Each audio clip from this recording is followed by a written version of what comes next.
Welcome to day 7 as we are in chapter 7 in our walk through the energy bus. Now today we're going to uncover rule number 1 of the 10 rules of the ride of your life. And that is that you are the driver of the bus. You know, as this chapter opens up, Joy asks Danny, who's one of the people George just noticed is on the bus, to share this rule. And did you notice something important? She mentioned that Danny was a corporate zombie. He was a corporate zombie, someone who was just going through the motions. But now Danny's the keeper of the rules. He's a changed person. And that's such a powerful reminder that changed people change people. But for us to change, we need to set a direction. Somewhere along the way, Danny set a direction, and now he's helping others do that.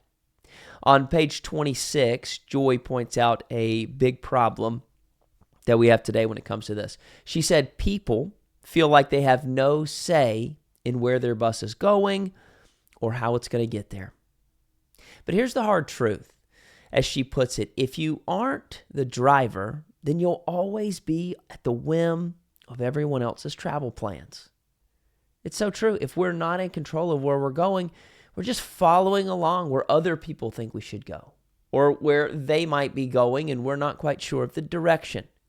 But I think that's why the shift is happening. That's why George is so inspired by this new journey, because he's now seeing he doesn't want to be a 9 a.m. fatality, just surviving the day. He knows that he wants to take the wheel in his own life. And Joy gives George 2 simple, powerful truths to do that. She says, no one can choose your attitude but you, George. And no one can choose your energy but you, George. So the real question is, how is George going to choose to show up in these areas? How are we choosing to show up in these areas? Are we bringing a positive attitude and high energy? Or are we just getting through the day? But don't fear, because Joy has a helpful tip, and it's something we can all do. Smile. On page 29, she says, you choose to smile.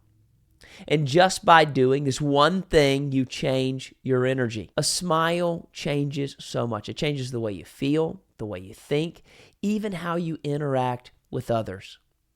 So now that we know we're the driver of the bus, the next question is, where are we going?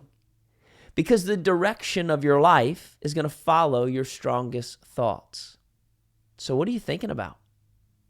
This chapter makes it clear that we need to be thinking about our vision. And that brings us to today's reflection question. If you could wave a magic wand, what would your life look like 3 years from now if everything was perfect? This is the deciding part of your vision. And then once you've defined it, then you can go to work in creating what you want to have. Now, George is starting to see all of this take shape.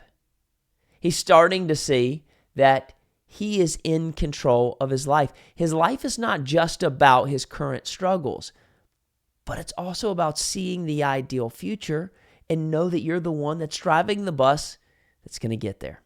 Now, most people never take time to think through the 3 questions at the end of this chapter. But if you do, just like George, you're going to start building clarity around where your bus is going. Well, tomorrow we're going to look a little bit deeper into George's vision and the power of having one for yourself. I'll see you then.